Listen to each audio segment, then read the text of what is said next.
ন্যায়ভ্রষ্ট রায়ের মাধ্যমে ওনাকে যেই ফাঁসির আদেশ দিয়ে দীর্ঘদিন ফাঁসির কুঠুরিতে রেখেছিল, সেই আজহারবের আমরা মুক্তি চাই। ইতিমধ্যে আমরা দেখেছি 5ই আগস্টের পরে বিভিন্ন দলের সিনিয়র নেতৃবৃন্দ, সাজাপ্রাপ্ত নেতৃবৃন্দ মুক্তি পেয়েছেন।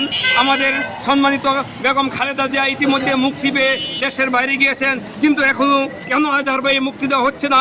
আমরা সরকারের কাছে সুস্পষ্ট দাবি জানাতে চাই, অনতিবিলম্বে আজহার ভাইকে মুক্তি দিতে হবে।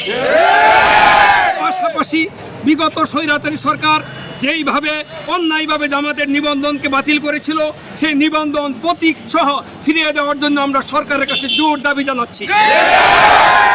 সাংবাদিক বন্ধুর মাধ্যমে দেশের আপামর জনসাধারণকে জানাতে চাই, জামাত ইসলামী একটা সুসংগঠিত শক্তিশালী দল। এই দেশ থেকে জামাতকে নিশ্চিত করার শক্তি কারোই থাকবে না ইনশাআল্লাহ। আমাদের নিবন্ধন এবং প্রতীক ফিরে পেয়ে আমরা আগামী আসন্ন জাতীয় সংসদের নির্বাচনে অংশগ্রহণ করতে চাই। আপনাদেরকে জামাতের পক্ষ থেকে আমি মোবারক জানিয়ে আমার বক্তব্য এখানে শেষ করছি। আসসালামু আলাইকুম। আগামীতে জামাত সরকার গঠনে কতটুকু চেষ্টা করছে?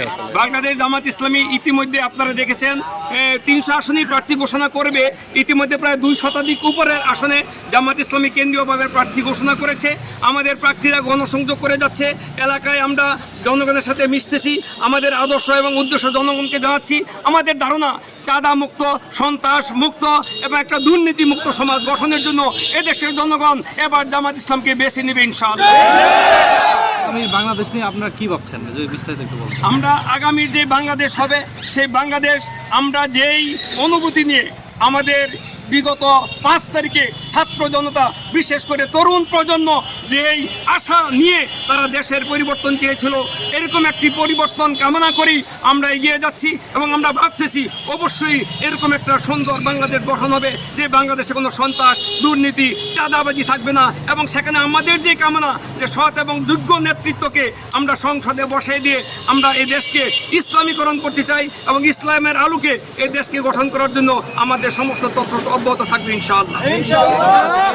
আজহারুল ইসলাম তিনি আসলে কতদিন ধরে কোন মামলায় বন্দী আছেন? আজহারুল ইসলাম ভাইকে মূলত একটা মিথ্যা যুদ্ধ অপরাধী মামলায় ওনাকে দীর্ঘ প্রায় 14 বছর যাবত ওনাকে আটক করে রাখা হয়েছে এবং ওনাকে ফাঁসির আদেশ দিয়ে ফাঁসি সেলে রাখা হয়েছে। অন্যায়ভাবে ন্যায়ভ্রষ্ট রায়ের মাধ্যমে যারা এই কাজটা করেছিল তারা ইতিমধ্যে দেশ থেকে বিতাড়িত হয়েছে এবং তারা যে মানুষের উপর অন্যায় করেছে এটা তাদের এই বিতাড়ন থেকে আমরা বুঝতে পারতেছি। সুতরাং আজহারের মুক্তি আমরা অবিলম্বে কামনা করছি এবং তাকে আবার আমাদের মাঝে ফিরে দিয়ে মুক্ত পরিবেশে এই দেশের মানুষের খেদমত করার জন্য আমরা আবারও আহ্বান জানাচ্ছি।